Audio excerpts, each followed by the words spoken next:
ikkinchi davradagi olovli o'yin yakunlandi. Tahlikali vaziyatlar ko'p bo'ldi. Xo'jamberdiyevdan hozir intervyu olamiz. Xo'p, Englify jamoasida super sevlar amalga oshirdik. Ayni bilan albatta qo'shimchalar qo'shildik endi.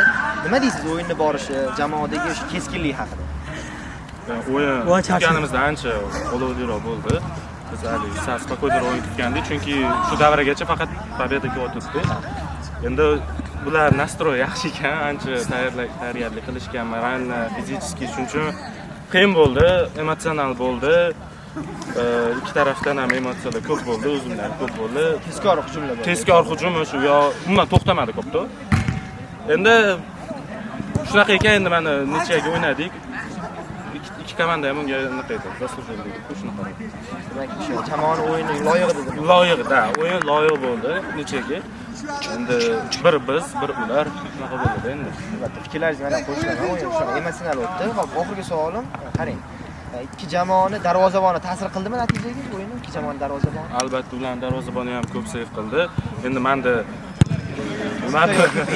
aniq gol yozyapti-da, sanaganida. Endi darvozabon o'ziga uncha ko'rinmaydi. Atrofdagilar ko'proq ko'rinadi. Endi meni fikrimcha, men unaqa chiroyli seyf qilmadim. Endi atrofdagilar bilan ko'proq ko'radi. Yondan boshqacharoq ko'rinadi. Shu tomondan. Rahmat intervyu uchun. Jamoat keng.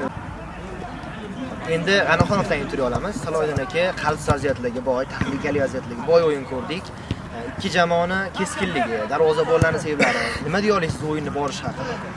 O'yin birinchi taym to'g'risini aytsak bizada edi. Kontrol bizada edi, lekin ikkinchi taym kelganda ozgina ular ustunlik qilishdi. Darvozabonlarga yaxshi o'ynashni ko'rdik. Ko'plab seyflar bo'ldi. Menimcha raqobatli o'yin bo'ldi. Hisob ham shunga mos bo'ldi. Albatta, hozir raqib darvozabondan intervyu oldik, sevlarini eslab o'tdilar va o'sha men savol berdim. Darvozabonlar o'yin natijasiga ta'sir qildimi deb. Ikki jamoa darvozaboni. Siz nima deya olasiz? Ikki jamoa darvozaboni ta'sir qildimi o'yin natijasiga? Albatta. Darvozabonlarning hissasi katta bo'ldi. Darvozabonlar o'yini bo'ldi ham. Adashmayman. Chunki hujumga boy o'yin ko'rdik. Shunaqa. Ko'plab vaziyatlarda ular olib chiqishdi. O'zligini vazifasini yaxshi tarzda bajarishdi. Shuning uchun menimcha yaxshi o'yin bo'ldi deb o'ylayman. Endi keyingi o'yinlarda xudo xolasa kamchiliklarimizni to'g'rilab yana kuchli bo'lib qaytamiz. Xo'p, qarang, oxirgi savolim Salohiddin aka, so'nggi 3 ta o'yin yoki 2 ta o'yinda qarang, g'alaba ham bo'ldi, durang ham bo'ldi. Ya'ni ochkolar borasida yaxshi ko'rinyapti jamoa. Yana hali ham favoritlar ro'yxatida turadimi maysizmi? Albatta.